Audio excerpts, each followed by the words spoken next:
چې د هیواد په یو شمېر ولایتونو کې د افغان ځواکونو او طالبانو ترمنځ جګړو زور اخیستی دی. وروسته له هغه چې امریکا د روان زېږدیز کال د سپټمبر 11 نیټې پورې له افغانستانه د خپلو ځواکونو د ایستلو اعلان وکړ، تاوتریخوالی ډېر او جګړې لا پسې شدیدې شوې. د هیواد په بېلابېلو ولایتونو کې بیا په پرلهپسې ډول ځینې ولسوالۍ د طالبانو لاسته لوېدلې دي. او درنو لیدونکو، د خپرونې دې برخه کې تم کیږو د بغلان په امنیتي وضعیت باندې بحث او خبرې اترې کوو. مامور احمد زید په ولسي جرګه کې د بغلان د خلکو استازی را سره همدا اوس د سکایپ په کرښه باندې وصل دی. احمد زید صاحب، ډېره زیاته مننه چې زموږ بلنه دې ومنله. بغلان هغه ولایت دی چې جګړو پکې په دې وروستیو کې ډېر شدت اخیستی دی. اوسېدونکي وایي چې د ښار تر څنډو جګړه را رسېدلې ده او دغه جګړه یو څه د افغان ځواکونو د کنټرول نه بهر شوې ده. ستاسو معلومات څه دي چې څه وضعیت دی اوس مهال په بغلان کې؟ بسم الله الرحمن الرحیم. تر هر څه نه مخکې تاسو ته د تلویزیون لیدونکو او اورېدونکو ته سلامونه او نیکې هیلې وړاندې کوم.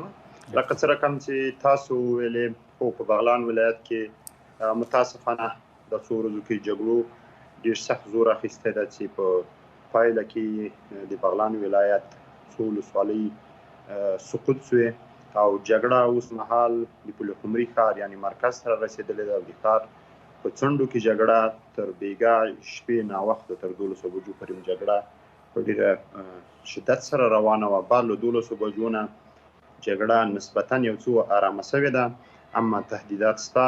مخالفین د ښار په څنډو کې دي، ویره شته. ولې تاسو څه فکر کوئ احمد زی صاحب چې دا جګړه ولې دومره په بغلان کې سخته شوه او ولسوالۍ په پرلهپسې ډول باندې سقوط شوه او جګړه بیا د ښار تر څنډو راورسېده؟ او تازه معلومات هم دا دي چې د بغلان ښار یعنې پل خمري ښار محاصره دی.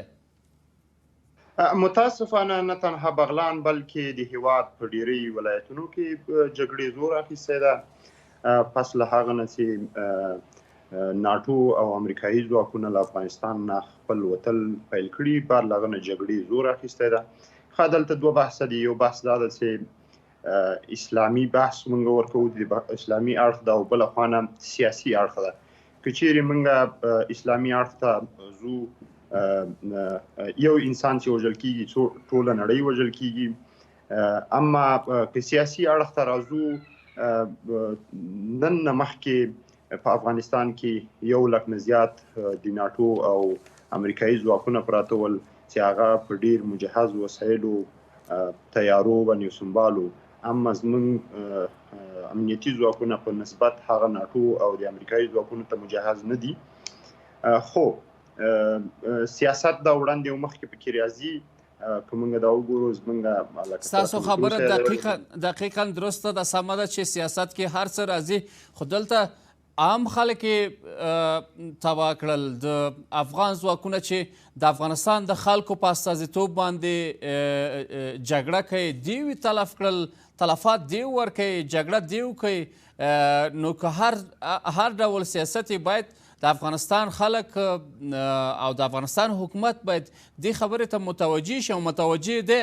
خو دا چې ولې ورته په دې برخه کې اقدام نه کوي او هر ډول سیاست چې دلته افغانان عام خلک او افغان ځواکونه تلفات ورکوي، یعنې دا د افغانستان خلکو ته خپله تاسو چې د بغلان د خلکو استازی یاستئ، دا تاسو ته د منلو وړ خبره ده؟ بالکل. لکه تر اوسه مې چې اشاره وکړه چې یو انسان وژل کیږي، ټوله نړۍ وژل کیږي. له هر څه نه د انسانانو ژوند مهم ده. بدبختانه ووایو چې افغانان 40 کاله کیږي چې دغه بهرنۍ استخباراتي جګړې کې ښکیل دي. دا ماته نه بلکې هیڅ چاته د زغملو وړ نه ده، د منلو وړ نه ده. بله خوا نه که ووایو په جنګ کې هغه زموږ او تاسې عام اصطلاح ده، په جنګ کې حلوا نه ویشل کیږي. طبیعي ده چې جنگ قرباني غواړي، په جنگ کې خرابۍ راځي، جنگ کې ورانۍ راځي. په کراتو مې ویلي چې په حکومت کې که هغه په محلي سطحه ده که په مرکزي سطحه ده، همغږي موجوده نه ده. بالخصوص د امنیتي سکتور په راس کې خو قطعا هماهنګي موجوده نه ده.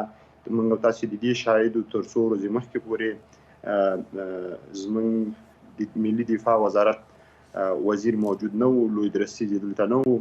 حتی تر دغه لحظې پورې کورنیو چارو وزارت د سرپرست لخوا نه اداره کیږي.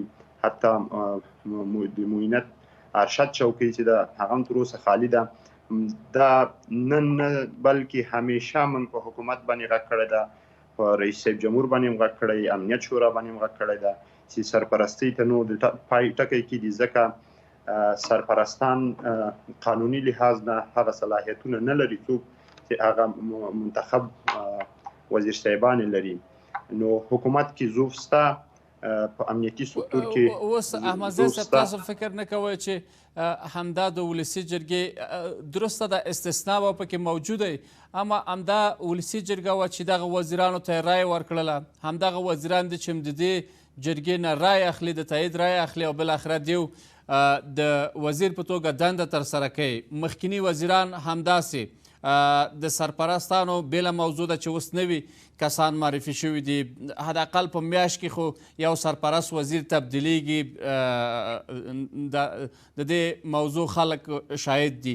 اما تاسو ولې جدي عمل نه کوئ د دغه وزیرانو پر وړاندې کله چې یو وزیر په خپلو کړنو کې ناکامه پاتې راځي او کله چې یو نوی وزیر تاسو نه رایه اخلي او هغه امنیتي بنسټونه چې دي لکه دفاع وزارت، کورنۍ چارو وزارت، د ملي امنیت ریاست، دې ته چې کسان معرفي کیږي، په دې برخه کې ولې تاسو ډیر غور نه کوئ چې حداقل داسې یو وړ کس چې د هیواد اوسنۍ شرایطو په کتو سره دیو حداقل د دغه وزارت لپاره یو وړ کس وي؟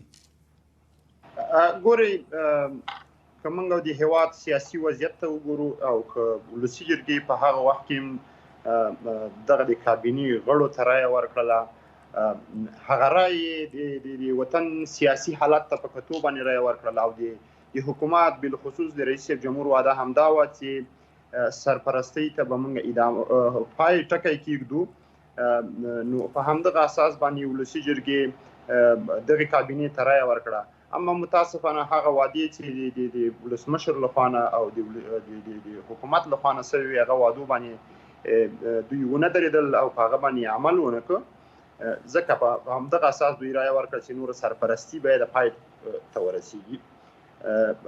بله خوا نه راځو، منو یې چې ولسي جرګې رایه ورکړې دي وزیر صاحبانو ته، اما بعد له هغو نه موږ او تاسې د دې شاهد یو چې په کابینه کې ډېر بدلون راغلی ده. حتی یو وزیر 2 میاشتو لپاره راځي چې هغه وظیفه اجرا کوي، 2 میاشتې بعد هغه لرې کېږي، په ځای باندې نور سرپرستان ګمارل کېږي چې دا هېڅ چاته د زغملو وړ نه ده. ولسي جرګې که تاسې شاهد یې همیشه خپل غږ پورته کړی ده، همیشه ولسي جرګې په دې مورد کې موقفګیري کړې ده. اما یو څه باید سره ووایي چې ولسي جرګه کوم ځواک نه لري چې ولسي جرګه هغه په قاطعیت یا په جبر باندې عملي کړي.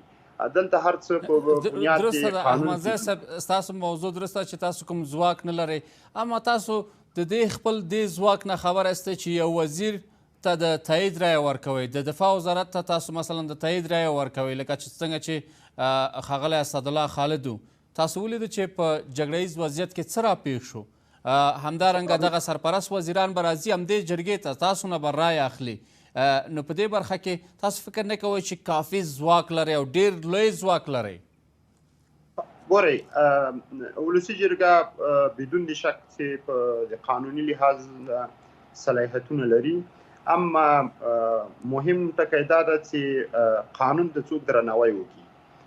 قانون ته درناوی نه ده سوی، موږ قانوني لحاظ نه صلاحیت لرو. هغه د کابینې غړو ته چې اعتماد رایه ورکړې ده هغه متاسفانه د حکومت لخوا نه لرې سوي دي، او هغه رئیسانو یا وزیر صاحبانو چې د اعتماد رایه نه ده اخیستې او ولسي جرګې نه رد سوي دي، اما تر نن ورځې پورې خپلو وظیفو ته ادامه یې ورکړې چې په کراتو باندې موږ په حکومت باندې غږ کړی ده چې هر څه زر د نوي کابینې غړي چې د پارلمان نه د اعتماد رایه نه ده اخیستې او یا نوي سرپرستان معرفي سوي دي، هغه باید ولسي جرګې ته معرفي سي. اما د حکومت لخوا نه اقدام نه ده سوی. قانون ولسي جرګه قانون جوړونکی ده، اما حکومت او اجرایه قوه د قانون تطبیقونکی ده. وخت چې مجرا قوه خپل قانون عملی نه کړي او د قانون پر اساس کې دوی اقدام ونه کړي نو بناء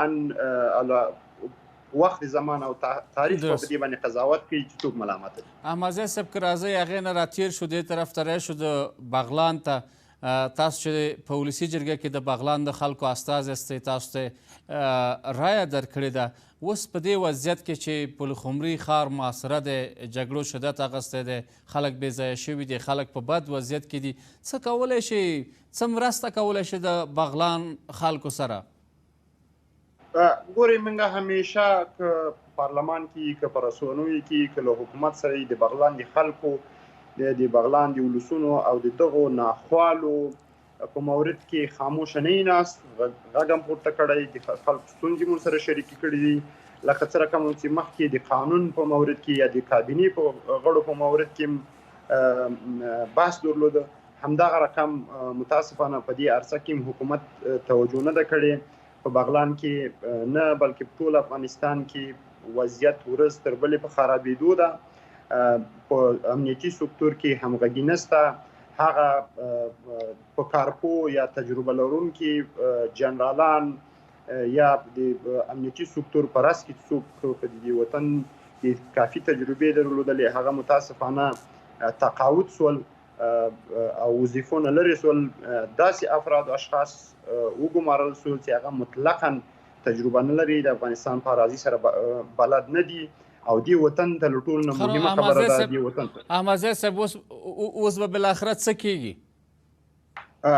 که وضعیت ما په کراتو ویلي دي که د حکومت ګمارنې همدا رقم دي دې بې کفایته د بغلان په راس کې هم دې بې کفایته او افرادو ګمارنه او د بغلان په امنیتي سکتور کې زر تر زره بدلون رانولي او وړ کسانو نه لیږي نو بدون د شک موږ تاسو به د دې شاهد هم اوسېږو چې د پلخمري ښار سقوطو کې ځکه ما په رسنیو کې ویلي هغه اخلاقي لحاظ نه ډېره لازمه نه ده چې سړی نور هغه د امنیتي سکتور په راس کې کوم کسان چې په بغلان ولایت کې ګمارلي قطعا ډارن بې ظرفیته او هغه خلک دي چې له خپل هغه کاري دفتر نه راوځي فقط لاړ شي د غرونو په څنډه کې هغه امنیت ساحه کې نمایشي فیسبوکي عکسونه واخلي فیسبوک کې شیر کړي او د ولس او فریبي کې ولس غولي. یو موضوع بل هم د احمدزی صاحب که چېرته وضعیت ډېر خراب شي لکه څنګه چې د بغلان یو شمېر خلکو د طالبانو پر ضد باندې وسلې اخیستې دي آیا داسې وخت به هم راشي او که چېرته اړتیا شوه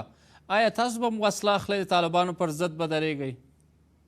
ګورئ زه مخالف دي دغه پاڅون کوونکو یم او دغه ملیشه سازي یم ځکه افغانان ډیره ترخه تجربه له دغه ملیشه سازي نه لري موږ دلته اردو لرو موږ پولیس لرو موږ امنیتي ځواکونه کافي اندازه امنیتي ځواکونه لرو که هر څوک راځي او که هر څوک وسله پورته کوي ارادي سي د نظام په چوکاټ کې د وسله پورته کوي دغه ملیشه او افغانستان دغه حالت ته راوستلی د افغانستان ولسونو باندې ظلم کړی جبر کړی موږ باید هغه ترخې خاطرې چې مخکې تجربه کړي هغه ترخې خاطرې تجربه نه کړو دواري. درسته ده او په ټوله کې وروستی پوښتنه داسې مطرح کومه چېرته که څه هم په ولسي جرګې په وار په هیواد کې د امنیتي وضعیت په تړاو باندې غږ پورته کړی دی تاسو خبرې کړې دي او دا چې تاسو اوس هم د بغلان امنیتي وضعیت په تړاو په هیواد کې د امنیتي وضعیت په تړاو باندې خبرې وکړئ په ټوله کې د افغانستان راتلونکی څه ډول وینئ اوسنی وضعیت ته په کتو سره رښتیا هم د افغانستان خلک او د افغانستان حکومت په کوم لور باندې روان دي ښاغلی احمدزی؟ ګورئ زه په دواړو طرفونو باندې غږ کوم هم په حکومت باندې هم د حکومت مخالف ډلې طالبانو باندې غږ کوم چې یو ډیر ښه فرصت لاسته راغلی او یو ډیر دغه فرصت نه باید دواړه طرفونه هم درې واړه طرفونه هم ملت هم حکومت او هم طالب ډله باید یو ښه استفاده تر وکړي او دغه 40 کلن جګړې ته د پای ټکی کېږدي که چیرته د افغانستان د اشغال موضوع هغه موضوع حل ده هغه د امریکایان یا ناټو له افغانستان نه ووتل دي نه باید ښه استفاده وکړو وګورو چې رئیس جمهور او دغه پلاوی چې امریکا ته سفر کړی ده بدون د شک چې دا سفر به بې پایلو نه وي یو پایلې به ولري. څه تمه لرئ ته احمدزی صاحب څه تمه لرئ دغه سفر نه؟ امیدواري شته نو دا پایلې درته مې ویلې چې دا سفر به بغیر کومې پایلې نه ان شاء الله تعالی مثبتې پایلې به ولري. نو بیا هم د امریکا سیاست معلوم نه ده. له ټولو مهم دا ده چې وخت راتلونکی د وخت به منتظره سو چې وخت څه قضاوت کوي. ډېره زیاته مننه. په ولسي جرګه کې د بغلان د خلکو استازی مامور احمدزی دا چې په هیواد کې د امنیتي وضعیت او د بغلان امنیتي وضعیت په تړاو د راسره معلومات شریک او درنو لیدونکو په همدې سره راورسېدو د آغاز روز د خپرونې پای ته. پاتې ورځ مو نیکمرغه.